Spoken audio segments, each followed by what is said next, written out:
মঙলদৈ সদৰ সমষ্টিত 2026ত প্ৰাৰ্থী হ'ব পাৰে দিলীপ শইকীয়া।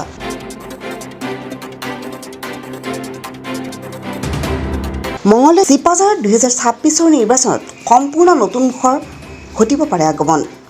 বিজেপি নেতৃত্বাধীন মিত্ৰজোঁটে দুয়োটা সমষ্টিত প্ৰক্ষেপ কৰিব পাৰে নতুন মুখৰ প্ৰাৰ্থী।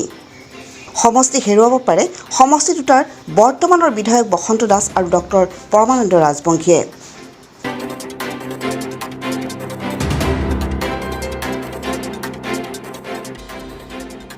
সেইদৰে বিজেপিৰ দুই প্ৰাক্তন বিধায়ক গুৰুজ্যোতি দাস আৰু বীৰেন্দ্ৰ শইকীয়াৰ পুনৰ প্ৰাৰ্থিত্ব লাভৰ ক্ষেত্ৰত আহিব পাৰে জটিলতা।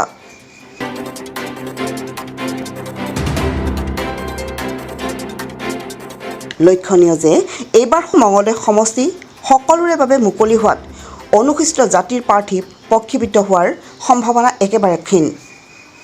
মঙলদৈ সমষ্টিত এইবাৰ বিজেপিৰ পৰা ক্ৰমে গুৰুজ্যোতি দাস, প্ৰণৱ নাৰায়ণ দেৱ, অশোক কুমাৰ ভাৰ্গৱ, নীলিমা দেৱী, প্ৰতাপ বৰদলৈ, অমৰেন্দ্ৰ শৰ্মা আছে প্ৰাৰ্থিত্বৰ দৌৰ। আনহাতে চিপাঝাৰ সমষ্টিত ডক্টৰ পৰমানন্দ ৰাজবংশী, কুলদীপ বৰুৱা, বনমালী শৰ্মা, ধীৰেন্দ্ৰ ডেকা, ৰাণা বশিষ্ঠ, বীৰেন্দ্ৰ শইকীয়া এই মুহূৰ্তলৈ বিজেপিৰ প্ৰাৰ্থিত্বৰ প্ৰবল দাবীদাৰ।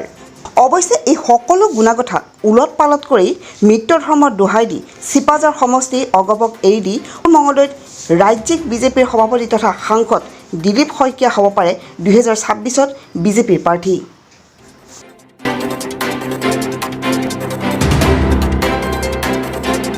অৱশ্যে দিলীপ শইকীয়াৰ সমানে চৰ্চাত আছে কোচ ৰাজবংশী উন্নয়ন পৰিষদৰ অধ্যক্ষ যুৱ নেতা প্ৰণৱ নাৰায়ণ দেৱৰো নাম।